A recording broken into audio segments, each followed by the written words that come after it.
Dadang yang pada waktu kita acara Waisak di Candi Jiwo kita bertemu dan sekarang masih tetap gagah, ketika bersalaman juga kencang sekali pegangnya, luar biasa. Ya, tapi kalau kita beringis sedikit karena mantap pegangannya. Orangnya juga gagah besar, luar biasa. Ya, saudara-saudara, saya memang berkunjung ke Kerawang ini juga menjadi satu kebahagiaan karena sudah cukup lama saya untuk tinggal di sini. Yang lama itu dulu aku sama Niraya, jadi seperti yang tadi disampaikan oleh Ibu Dian, lama sekali, saya tahun 80-an tinggal di Rengas Dengklok tepatnya, sehingga beberapa tokoh Rengas Dengklok saya masih lihat, ini sekarang ternyata duduk di depan tokohnya, ya. Dan yang mana lagi, Dengklok ini, ya banyak juga, ya. Kemudian ada, ya pokoknya dulu asik lah. Berapa lama ya, terus ya di Dengklok ada bulanan dong mungkin ya. Ya, dan sekarang beberapa orangnya saya lihat sudah cukup senior sekarang. Saya sendiri juga sudah rambutnya memutih karena saya sudah meninggalkan dunia hitam. Dan saya memasuki dunia putih sekarang. Jadi rambut putih saya biarkan aja. Ya, begitu juga di Kerawang saya juga dulu mengisi sedikit, kemudian juga beberapa lah di daerah sini, sehingga pertemuan saya di sini sepertinya juga semacam reuni. Sehingga tadi saya lihat, ini yang tokoh itu, ini yang tokoh itu, ini Romo itu. Satu kebahagiaan. Nah, saudara-saudara, tema kita pada kesempatan siang hari ini juga menarik sekali, yaitu the power of giving. Bagaimana kekuatan kerelaan, bagaimana kekuatan memberi. Dan tadi oleh Romo Ponijan, karena Romo Ponijan, Pak Ponijan ini juga termasuk Romo, karena beliau juga ceramah damanya hebat sekali, ya. Romo Ponijan sudah menjelaskan dengan baik tentang apa-apa yang diberikan dan manfaat apa yang didapat dari pemberian. Ada tadi memberi uang, memberi makanan, pakaian, ya, kemudian memberikan hati, ya, memberi hati. Bagaimana deh? Memberi hati, wah susah. Memberi waktu masih oke lah. Beri hati, lever nanti dibuka. Tapi maksudnya tentu memberi perhatian, gitu ya. Nah, saudara-saudara, tadi sudah disampaikan dengan Romo Ponijan baik sekali. Sekarang, kemudian kita kadang merenung. Nah, saya hanya melanjutkan aja, karena enaknya pembicara kedua itu adalah melanjut apa yang sudah disampaikan pembicara pertama. Ya, jadi nomor satu yang paling enak adalah moderator, karena tidak banyak persiapan. Nomor dua adalah yang paling enak pembicara kedua. Sehingga kalaupun ada 2 pembicara, saya selalu nomor 2. Ada 5 pembicara, saya nomor 5. Ada 10 pembicara, saya pun nomor 10. Karena saya akan terima dulu datanya, saya tungguin aja, tungguin, akhirnya ketemu.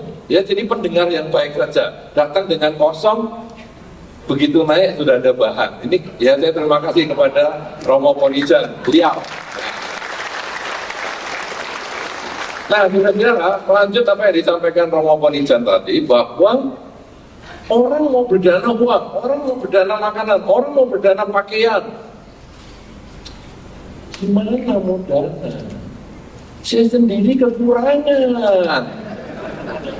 Kalau ngomongin aja, ada orang nyumbang 80%, ada orang nyumbang 100%. Saya nyumbang 5% aja gak makan. Saya ngomong, gimana?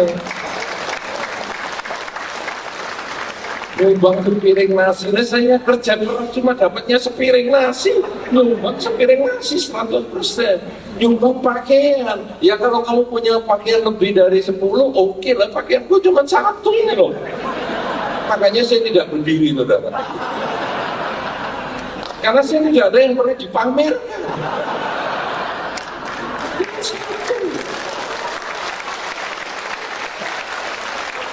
Kalau Romo Monijan, ya saudara Heru tadi, wah berdiri, apalagi saudara Peter ya, tadi MC-nya dong, Hindralin, wah berdiri dengan kata, ngejas dia, ya, saudara Firman berdiri, wah ya gagah, gede sekali, ya kemudian Romo Monijan, batiknya bagus, saya tidak usah berdiri ya, nggak malu. Karena tidak ada batik yang perlu saya pamerkan di sini. Nah, saudara-saudara, problemnya orang memberi itu adalah kemelekatan. Gimana saya masih kurang kok memberi? Saudara-saudara, di dunia ini ada hukum yang aneh sekali. Bahwa orang yang sering memberi itu malah bisa mendapatkan kecukupan. Ini aneh. Kenapa saudara? Ada semacam hukum di dunia ini bahwa manusia itu punya porsinya masing-masing. Porsi rezeki yang masing-masing itu ada. Ini Anda boleh buktikan di rumah Anda masing-masing juga. Saudara-saudara, kalau porsi kita katakanlah porsi makan dulu aja. Porsi makan kita sepiring. Tiap hari makan sepiring. Nanti kalau Anda isi 2 piring, karena kebetulan ditraktir dengan menu yang 5 jutaan sepiring ini. Wah, ini kesempatan ini 5 juta. Kemudian Anda ambilkan habis lebih banyak. Pasti kan Anda pernah ngalami kan itu ya? Pernah ngalami kan? Makan melebihi dari kapasitas Anda, pernah nggak ngalami? Pernah kan? Apa yang terjadi? Seseknya nggak sampai lap, nggak sampai sesek. Tapi besoknya buangnya lebih banyak. Sudah buktikan belum? Sudah toh? Sudah buktikan toh? Bener nggak? Porsi kita itu sudah cukup. Jadi kalau sekarang sepiring, buangnya segitu aja. Tapi begitu Anda kasih 2 piring, besok buangnya juga 2 kali lipat. Kalau tidak percaya, buktikan segera. Itu sudah jelas. Artinya manusia itu ada porsinya. Nah sekarang rezeki juga sama. Kalau katakanlah rezeki kita, katakanlah hanya punya uang misalnya 1 juta. Nanti kalau kita mau mengumpulkan duit banyak, sampai 3 juta, 4 juta, itu ada aja jalan untuk keluar. Entah bagaimana endingnya terakhir 1 juta. Mungkin kita yang sakit, mungkin yang kehilangan, mungkin yang kecopetan, mungkin yang diutang, mungkin yang diapa, itu jelas sekali. Satu contoh yang paling jelas saudara, dan Anda boleh amati ini, orang yang merawat orang tuanya. Siapa di sini yang tinggal dengan orang tua? Kayak yang di Jepang tadi, maka cari yang bagus, 1, 2, 3. Segini nih yang tinggal sama orang tua cuma 3 orang. Semua tinggal dengan nah, coba yang bener nih, kan ini saya mau cari buktinya. Orang tua bisa, orang tuanya sendiri bisa mertua dan yang lain-lain ya. Yuk, siapa? Tunjuk jari. Wih, ternyata banyak. Ternyata banyak. Oke, cukup. Nah, saudara-saudara yang tinggal dengan orang tua, kadang memang mengeluh, seperti yang Romo Monijan tadi sampaikan kasus di Jepang. Wah, mau gini-gini, itu kalau di Jepang. Tapi kalau di Indonesia tidak. Ya, karena Indonesia kan rumah besar-besar. Anak bisa di rumah utama, orang tua boleh di belakang.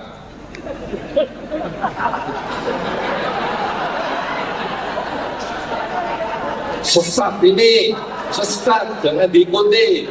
Ya, orang tua dikasih yang bagus. Ya, tapi toh tetap anak masih punya tempat yang enak juga. Saudara-saudara yang merawat orang tua, Anda boleh renungkan baik-baik. Pengeluaran untuk orang tua itu cukup banyak. Karena Orang tua itu macam-macam ada aja, terutama kesehatan. Saya tidak pernah menemukan orang makin tua umurnya makin sehat. Hampir tidak pernah ketemu. Siapa di sini yang pernah ketemu? Makin tua makin gagah. Hampir tidak pernah saya lihat. Yang ada makin tua makin loyo, lemah gitu. Nah, biaya pengobatan orang tua itu cukup tinggi. Sebagai anak yang kemudian ada orang tua yang di rumah, itu pengeluarannya besar loh. Ya, hanya untuk ke dokter saja mungkin naik angkot besar juga. Kemudian belum kalau nanti ada yang cuci darah. Ya, kemarin saya dengar ada orang yang sampai sudah tidak pernah buang air kecil, sehingga teori berdana seperti buang air kecil sudah nggak cocok. Dia sama sekali nggak pernah buang air kecil. Loh, yang hanya membicara kedua kan tinggal pakai contoh-contoh yang pertama. Tidak usah lagi jauh-jauh. Orang ini sampai hanya boleh minum satu hari hanya 500 mili saja. Tidak pernah buang air kecil. Kemana pembuangannya? Ke darah. Ginjalnya sudah total berhenti. Sehingga 2 hari sekali cuci darah. Cuci darah saya tanya dari jam berapa? Dari jam 7. Selesai jam 12. Kayak orang sekolah. Cuci darah ditusuk, saya suruh pegang, laki-laki dia. Saya suruh pegang, ini coba di tempat ini. Bagian sini ada kayak goyangan, saya ngomong, pakai baterai ya? Enggak, ini mulai darah-darah sendiri. Pernah pegang itu orang yang suka cuci darah? Pernah? Di sini nih ada kayak trapnya begitu. Kemudian ada 2 di sini bekasnya. Ini coba Pandai, lihat ini. Ini tiap 2 hari sekali saya ditusuk. Jarumnya besar, tusuk 2. 1 jarum untuk keluar, 1 jarum untuk masuk. 1 kali cuci darah, 1,5 juta. Sudah sakit, bayar, dan 2 hari sekali. Nah, saudara-saudara, ini kan keluarganya mengeluarkan duit terus. Keluarganya mengeluarkan duit terus. Satu minggu berapa coba itu? 2 hari sekali, berarti 1 minggu 3 kali. 1 bulan hampir 20 juta lebih. Hanya untuk cuci darah. Nah, saudara-saudara, pengeluarannya besar. Tetapi bagaimana yang merawat orang tua ini? Ternyata yang merawat orang tua ini ada aja rezekinya. Selalu dia bisa membiayai orang tuanya yang harus cuci darah ini. Nah, saudara-saudara, tadi kan banyak nih yang merawat orang tua. Anda merasakan nggak itu? Bahwa Anda ada aja rezeki untuk mendukung kesehatan orang tua atau membuat orang tua bahagia. Nah, kemudian setelah orang tua itu makin tua, makin sakit, biasanya kemudian tidak ada. Terlahir kembali. Mestinya, kalau sekarang bulanannya tadi misalnya untuk cuci darah, mestinya dia dalam 1 bulan kan bisa menghemat 20 juta. Betul loh?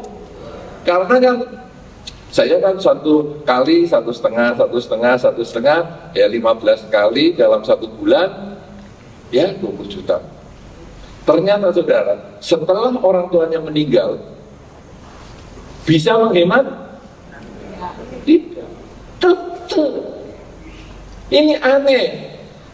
Sudah pernah mengalami belum? Belum pernah. Ini sungguh-sungguh kenyataan, ini bukan buruk atau baik ya. Ini barang yang netral. Bahwa kalau Anda membantu seseorang, terutama misalnya orang tua Anda bantu, Anda dukung ekonominya, Anda membantu kesehatannya, duit ada terus. Tapi begitu Anda berhenti membantu, Anda sejalan juga, duitnya biasa-biasa aja. Nah, saudara-saudara, oleh karena itu kadang orang mengatakan, duitku sedikit, aku suruh berdana duit. Makananku sedikit, suruh berdana makanan. Aku pakaiannya sedikit, aku suruh dana pakaian. Nah, kalau leverku sakit, aku mau dana. Kan berdana hati nih. Aku kan sering sakit hati, aku danain ya hatiku. Saudara-saudara, konsep ini adalah konsep yang keliru. Ya, bahwa kalau saya sudah kaya, baru saya mau berdana. Di dalam kehidupan kita, kenyataannya adalah hidup ini seperti sumur. Jadi, air sumur, hari ini sulit ya Anda melihat sumur ya. Siapa yang masih punya sumur di rumah? Yang masih kelihatan airnya, 1 orang, 2, 3, hanya 4 orang, 5 orang. Biasanya sumur sudah dilihat, tinggal lubang aja, pipa masuk. Jarang. Zaman kayak dulu-dulu ya, kan Romo Ponijan bangga dengan bintang film Li Fung Chiao. Saya bangga dengan zaman dulu, nimba sendiri. Itu kelihatan 40 meter di bawah ini. Hei, halo, halo. Siapa sekarang yang bisa lihat sumur masih ada airnya? Hampir sudah tidak ada loh. Jadi anak muda sekarang bingung, mana tuh sumur? Adanya pipa masuk. Nah dulu kita 40 meter itu biasa nimba begini. Ya, tahu tekniknya nimba, sehingga air nimba kalau saat dari bawah masih penuh, di atas tinggal separuh, itu jelas gitu ya. Wah, jadi mau mandi itu enak, keringatan dulu, terus mandi, segar sekali, kita merasakan buah perjuangan itu adalah kesegaran. Kalau sekarang tinggal cetek, sudah, tahu-tahu penuh sendiri. Nah, saudara, air sumur itu, kalau Anda yang sudah bisa melihat airnya, atau masih bisa melihat airnya, Anda boleh renungkan. Air sumur itu tidak digunakan, dia akan tetap segitu jumlahnya. Tidak pernah meluber, wah tidak pernah dipakai terus meluber sampai ke permukaan tanah, tidak, tetap di sana. Tapi kalau ditimba, kalau dipompa airnya sampai bisa memberikan minum penduduk seluruh desa, air itu jumlahnya tetap. Ini seperti hukum alam, saudara. Anda banyak menggunakan air. Kita yang di Indonesia khususnya, bukan yang di Ethiopia seperti di foto tadi, atau di Somalia yang tadi fotonya Pak Ponijan atau Romo Ponijan. Kita yang di Indonesia, ketika air itu kelihatan di sumur, kemudian kita pakai pompa atau kita apa saja kita bagikan, airnya itu akan tetap. Bahkan kalau di Balirejo, maaf, di Balirejo tempat saya tinggal, siapa yang sudah pernah ke sana? Banyak juga ya. Wih, banyak juga. Air di sana itu malah harus dibuang, Romo Ponijan. Harus dibuang. Karena air ini dari sumber gunung, dia terus menerus mengalir 24 jam. Kalau kita berhentikan, oh ini tangkinya sudah penuh ya, kita berhentikan, air ini balik. Karena kan dia keluar terus, ini balik. Besok kalau kita mau buka, nggak bisa hidup. Istilah kita kalau di desa namanya masuk angin, tapi tidak bisa dikerokin. Kita harus nyari pusatnya masuk angin itu, perahunya kita gergaji, kita lepaskan anginnya, baru bisa keluar lagi. Ini problem real di desa. Jadi kita buang terus. Nah, kenapa saudara? Semakin kita pakai, air itu makin dia keluar. Artinya saudara, sama dengan dana ini tadi. Kalau kita kemudian, saya nggak mau berdana, porsi kita tuh tetap sama. Seperti air sumur itu, ya cuma segitu aja. Misalnya, tadi penghasilan kita 1 bulan 1 juta. Sudah nggak ada ya. UMR sekarang berapa ya? Di sini? Pak, ada berapa sekarang? 2,4. Oke, katakanlah sekarang penghasilan kita 2,4. Mungkin bisa disimpan katakanlah mungkin 500.000 misalnya. 1 bulan kita bisa gunakan simpan 500.000. Kemudian kita tahan. Nanti bisa jadi hilang duit itu. Entah bagaimana caranya dia bisa berkurang. Mungkin sakit, mungkin apa. Tapi kalau kita kemudian kita bagikan, nanti ada dan tetap tabungan kita itu 500.000 itu. Sama dengan orang tua yang tadi kita rawat, sampai 1 bulan kita habis berjuta-juta. Tapi begitu orang tua meninggal, duit kita juga tetap. Nah, problemnya sekarang, apakah kita mau pengeluaran itu hanya ngurusi orang sakit? Ya, jadi berjuta-juta ini hanya untuk ngobati. Apa kita tidak mau sih pengeluaran untuk suatu kebahagiaan? Misalnya, wah di sana ada panti asuhan. Bagaimana ya kalau saya mau berbuat kepada dia? Keluarnya sama, tapi hatinya happy. Kalau keluar karena sakit, aduh kasihan ya, ini orang tuamu disuntik sana, disuntik sini. Tapi sekarang orang tua saya masih sehat. Ayo Pak, ayo Ma, kita pergi ke sana. Yayasan sosial di sana. Ayo kita pergi ke panti asuhan di sana. Ayo kita berdana nih, ada bencana alam. Ya, yang mungkin di Sumatera Utara, atau mungkin yang ke Filipina, atau mungkin di tempat-tempat yang lain, atau di sekitar kita juga ada yang kebanjiran, ada yang apa. Ayo kita berbuat baik. Kerelaan yang seperti ini kita sudah keluar, tapi ada kebahagiaan, bisa menolong pihak lain daripada keluar karena sakit, keluar karena kehilangan, keluar karena hal-hal yang lain. Nah, saudara-saudara, kalau sekarang problem bahwa saya tidak punya, kemudian saya tidak mau kerelaan, kita sudah tahu bahwa sekarang setiap orang punya porsinya. Maka Anda boleh berani untuk berbuat baik. Seperti yang tadi Romo Ponijan sampaikan, Anda punya uang, bagilah uang. Saya uangnya sedikit, bagilah sedikit yang Anda miliki. Anda punya makanan, bagilah makanan yang Anda, sedikit yang Anda punya juga tidak apa-apa. Ya, bahkan kalau Anda yang suka dengan berdana makan dengan para biku, siapa nih yang suka dana makan dengan para biku? 2 orang, ini 4 orang, makanya bikunya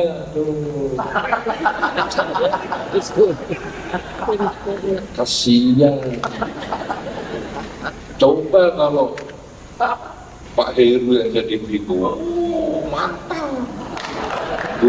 Ya. Dan coba siapa itu berdana makan dengan para biku? Nggak banyak ya. Dan kasihan, sebagainya kasihan. Saudara-saudara, Anda kalau berdana makan dengan para biku itu aneh sekali. Anda datang dengan membawa nasi putih, tapi nanti setelah bikunya selesai makan, Anda bisa dapat lauk yang banyak loh. Aneh sekali. Anda hanya bawa minum air putih saja, pulang bisa bawa kopi. Aneh sekali. Wah, apalagi dulu saya di Rengas Dengklok, hampir jarang minum air putih. Kopi, wah, gelasnya bau besar-besar, ini termasuk ya. Wih, sampai hari itu sudah, aduh, untung sekarang sudah tidak pernah minum kopi saya sekarang. Wih, dulu tiap hari berdana 1 gelas kopi pulang bisa bawa banyak. Nah, semua bawa kopi semua. Saudara-saudara, ini kenyataan bahwa kalau kita mau memberi walaupun sedikit, akhirnya akan kembali. Para biku juga begitu. Biku nggak punya apa-apa toh, kemudian terima dana makan dari orang-orang. Kita nggak bisa simpen nih, karena secara peraturan memang nggak boleh disimpan. Akhirnya kita bagikan, malah kita bisa berdana lebih banyak. Karena semua yang dana dari orang-orang itu kita bagikan dan semua bisa makan bersama. Inilah saudara, bahwa walaupun sedikit, kita punya makanan sedikit, mari kita bagi. Kita punya pakaian sedikit, mari kita bagi. Pakaian itu, aduh, para biku ini loh, pakaian cuma 1. Kalau lebih dari 1, bagaimana? Patungan dengan biku lain. Ya, karena jubah ini enak sekali. fleksibel. Jubah saya mau dipakai sama Pak Heru, bisa. Muat. Aneh ya. Padahal ukuran kita kan tidak sama ini, tapi bisa dipakai. Dipakai yang lebih tinggi, dipakai yang lebih rendah, bisa. Karena jubah ini hanya seperti kain besar kita aja, jadi tinggal mainnya kita aja. Mau dilebarkan, disempitkan, mau dipendekkan, mau dipanjangkan, bisa.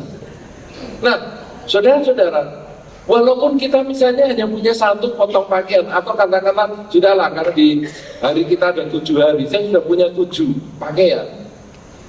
Sekarang kalau saya beli pakaian yang ke-8, kita boleh bagikan satu pakaian yang lain, sehingga putar terus hari Senin, Selasa, Rabu, Kamis kita punya pakaian-pakaian tertentu, dan yang kalau kita beli baru, yang lama kita bagikan, beli baru, yang lama kita bagikan, terus kita bisa putar seperti itu.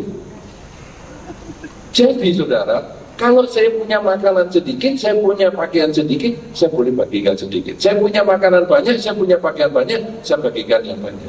Ini adalah kerelaan jenis yang pertama, yaitu kerelaan bersifat materi.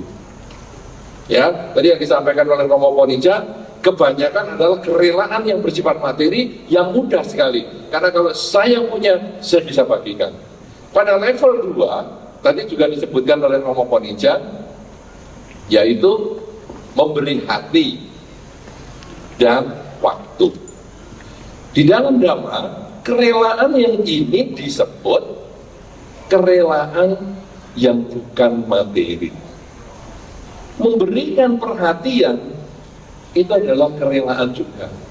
Kalau tadi adalah contohnya orang diajak ngomong kemudian cuek, ya nggak usah melihat, tapi ngerjakan sesuatu sambil manggut-manggut, itu belum kerelaan. Anda kalau melakukan itu dengan pasangan hidup bisa pegang ulek-ulek. Kemudian, betul ya? Betul. Apa yang kamu sebut betul? Kamu ngerti aja enggak? Kenapa? Karena kita nggak ada perhatian sama dia. Nah, di dalam Dhamma, inilah bentuk kerelaan yang bukan materi. Memberikan perhatian, memberikan waktu. Ini adalah bentuk yang bukan materi. Bahkan kalau di dalam Dhamma disampaikan, kerelaan yang bukan materi ini lebih luas lagi, yaitu nasihat.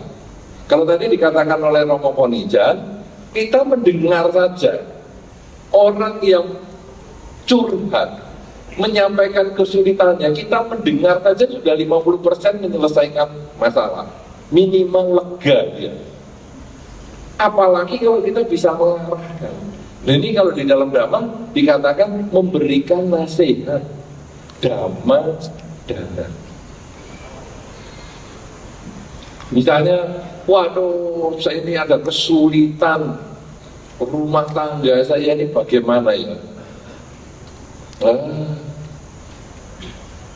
Kamu bikin rumah tangga ini kan karena kamu sendiri. Dulu waktu kamu menikah, kamu kan gak lapor saya. Kenapa sekarang ada kesulitan saya yang suruh mecahkan masalah? Kok enak? Kalau bagi-bagi roti aku gak dibagi. Tapi kalau sekarang ada penderitaan, kenapa aku yang dibagi? Pikir sendiri. Itu masalah bertambah 50%.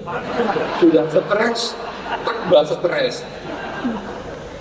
Nah, saudara-saudara, kita harus menyediakan waktu. Aduh, kok saya ada kesulitan ya dalam rumah tangga.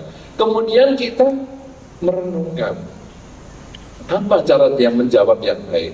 Nah, kalau di dalam Dhamma memang dikatakan semua itu adalah karena pikiran sendiri. Cuma jawabannya itu yang harus ada bumbunya. Semua kan karena pikiranmu sendiri, pasti kamu masalahnya. Itu kalau memang kita jawabannya mulus seperti itu, orang bisa kaget-kaget dan stres. Tapi kita harus menggunakan sedikit bumbu, walaupun intinya itu, yaitu ya masalah itu timbul itu karena harapanmu terlalu tinggi dengan pasangan hidupmu. Kamu kan ingin pasangan hidupmu ngirit. Lah kenyataannya pasangan hidupmu kan latar belakang keluarganya seperti itu. Ya kamu tentu sulit, cuma kamu bisa mengatakan, Apakah kamu bisa membedakan antara keinginan dan kebutuhan? Kalau kebutuhan berarti kamu harus penuhi. Tapi kalau keinginan kamu bisa tunda dan tidak ada masalah. Nah, dengan kita kemudian memberikan jalan keluar seperti itu, nasihat-nasihat Dharma ini bisa bermakna untuk jangka panjang. Tanpa kita harus menyakiti, semua itu kan karena pikiranmu, kamu harapannya terlalu tinggi dengan pasangan hidupmu, ya salahmu sendiri. Dulu kan kamu yang pilih sendiri pasanganmu, kamu udah pacaran 7 tahun, ya seperti itu, ya teruskan. Salahnya sendiri, itu kan dia stres. Tapi kalau begitu kita lalu merenungkan dan menggunakan bumbu sedikit, walaupun intinya sama, orang kita akan bisa mendengar dengan lebih baik. Nah ini yang disebut Dhammadhana, yang menjadi sesuatu yang bisa dimanfaatkan dalam kehidupan. Bahkan dalam Dhammadhana ini, kalau Anda memberikan nasihat yang sesuai Dhamma, sehingga orang yang stres, orang yang mau bunuh diri bahkan, bisa kita bantu untuk bersemangat. Itu sesungguhnya akan menimbulkan satu kesan yang mendalam, bukan hanya di kehidupan ini, bahkan bisa jangka panjang, bahkan di kehidupan mendatang. Karena itu, selain dana bersifat materi, ada dana yang bersifat dana dhamma. Nah, yang ketiga, saudara, ada dana yang lain, kerelaan dalam bentuk yang lain, yaitu kerelaan memaafkan. Memaafkan itu tidak mudah. Orang kadang boleh mengatakan, saya berbuat baik seperti saya membuang tisu, atau kalau tadi, seperti saya buang air kecil. Saya tidak mau pusing, dia mau kemana, saya tidak mau pusing. Betul, ada hal-hal tertentu itu betul kita bisa kerjakan, tapi ada hal-hal tertentu tidak bisa.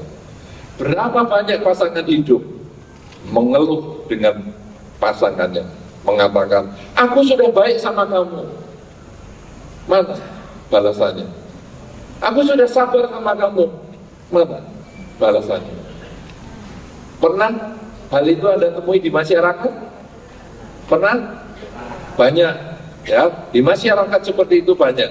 Bahkan bukan hanya pasangan hidup, anak saja dianggap sebagai investasi jangka panjang. Nah, aku sudah nyekolahkan kamu ya, Nak. Aku sudah membesarkan kamu ya, Nak. Apa sekarang balas jasanya kamu ke orang tua apa? Mana? Aku sudah tua, mau minta kamar satu aja nggak boleh, dengan alasan macam-macam. Ayo, mana ini? Kamu dulu kan nggak aku sekolahkan. Mana bisa kamu sekolah seperti hari ini, pintar seperti hari ini? Anakku dianggap investasi jangka panjang. Kadang-kadang kita mengatakan kebaikan seperti membuang air kecil. Hal-hal tertentu bisa, tapi ada hal-hal tertentu juga sulit sekali. Bahkan pengemis pun, kita memberi pengemis, yang untung sekarang sudah dilarang di Jakarta, kena 20 juta loh. Ya, memberi kepada pengemis kena 20 juta atau dipenjara. Itu kalau Anda memberi pengemis, pengemisnya tidak ngomong terima kasih, ada protes loh. Diberi, diasal, dikasih, gak ngomong terima kasih. Pernah begitu? Pernah enggak? Pernah? Yang pengemis siapa sekarang? Si pengemis, minta uang, dikasih. Anda kok minta terima kasih sama dia? Kira-kira pengemis juga enggak? Kamu kok nggak ngasih aku? Terima kasih aja kok berat sekali. Kira-kira pengemis juga nggak kita ini? Iya, ini dua pengemis bertemu di jalan. Cuman yang satu pengemis pakaiannya gitu, yang satu di jalan nungguin di perempatan jalan, kitanya pengemisnya sambil jalan-jalan. Kasih, nggak bisa ngomong terima kasih ya, nggak bisa ngomong terima kasih. Dan pengemis intelek ini berlaku juga di rumah. Bisa ngomong terima kasih nggak? Bisa ngomong kan?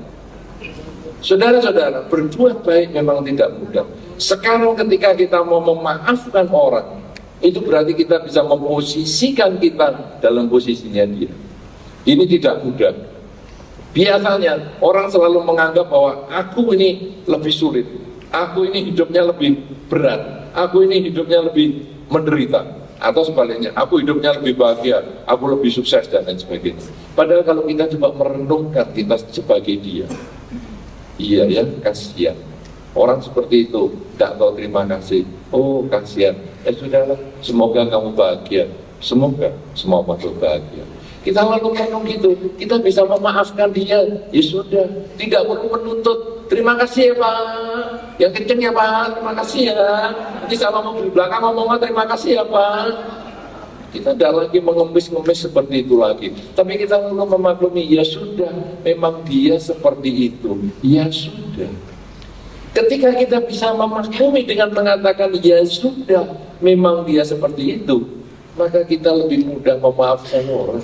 Pasangan hidup kita, orang tua kita, anak kita, tetangga kita, lingkungan kita, kita dengan gampang memaklumi, ya sudah, memang dia seperti itu. Memahami seperti itu juga kerelaan. Itu juga menjadi sumber kebahagiaan. Berapa banyak kadang kita jengkel dengan orang yang tidak mau, misalnya ngajak ngomong duluan dengan kita. Itu pasangan hidup. Kadang-kadang pasangan hidup sudah menikah beberapa tahun, diem-dieman. Ya, tidak mau ngomong. Dia tidak mau ngomong sama kita ya ngapain ngomong sama dia? Oh dia yang salah, ngapain aku ngomong duluan? Tapi akhirnya kita nggak bisa tidur, kita jengkel, kita stres. Kapan kamu butuh sama aku?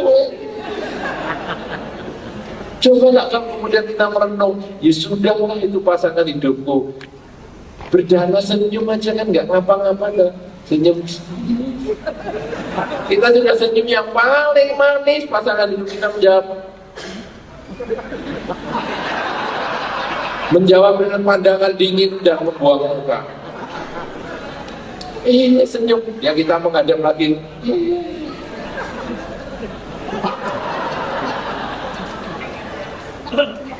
Kita jengkel sekali. Kita pindah lagi sebelah, senyum lagi. Kenapa yang senyum-senyum? Jengkel sekali. Tapi kemudian kalau kita lalu merenungkan, sudahlah, toh itu pasangan hidupku. Itu kan orang yang dulu juga aku cintai. Itu kan juga orang yang aku pilih. Kemudian, ya tetap senyum. Ngapain kamu senyum-senyum? Karena aku senang lihat kelakuanmu yang buang muka sana, buang muka sini. Wah, dia akhirnya kamu ada aja. Akhirnya bisa pun. Nah, ini kan karena kita mulai memaklumi dia sudah, memang dia begitu. Nah, saudara-saudara, kalau Anda di dalam pergaulan, di dalam masyarakat, kadang Anda bertemu dengan orang yang menjengkelkan. Si A menjengkelkan, si B menjengkelkan, orang tuaku menjengkelkan, anakku menjengkelkan, pasangan hidupku menjengkelkan, teman anakku juga menjengkelkan. Kuncinya cuma satu, yaitu di kerelaan yang nomor 3, yaitu memang dia begitu. Ya sudah, memang dia begitu. Sering-sering Anda ucapkan mantra itu, ya sudah, memang dia begitu. Akhirnya Anda akan bisa tenang hidupnya, bisa bahagia hidupnya. Anda pun tidurnya juga enak. Pasanganmu apa? Ya sudah, memang dia begitu. Kita mengurangi tuntutan kita, dan itu adalah kerelaan yang tinggi sekali. Karena itu saudara-saudara, the power of giving memang memberikan kita satu kebahagiaan, memberikan kita satu kesuksesan, memberikan kita satu ketenangan. Dengan kalau kita merenungkan bahwa seperti sumur, tidak disedot airnya pun jumlahnya sama. Berarti sekarang saya dalam kehidupan ini mulai saya harus berbagi materi yang saya bisa berikan, bagilah materi yang Anda miliki sebagian untuk mereka yang memerlukan. Yang nomor 2 adalah bahwa saya selain berbagi materi, saya harus berbagi nasihat yang bermanfaat, berbagi dharma, sehingga nanti akan membuat orang yang melaksanakan dharma itu mencapai ketenangan dan kebahagiaan. Dan yang ketiga adalah berbagi kerelaan memaafkan seseorang. Mau menerima seseorang dengan kelebihan dan kekurangan dengan merenungkan, ya sudah, memang dia begitu. Kalau mantra ini, ya sudah, memang dia begitu, bisa Anda gunakan di kehidupan sehari-hari, yakinlah Anda akan merasakan the power of giving mulai sekarang sampai selama-lamanya.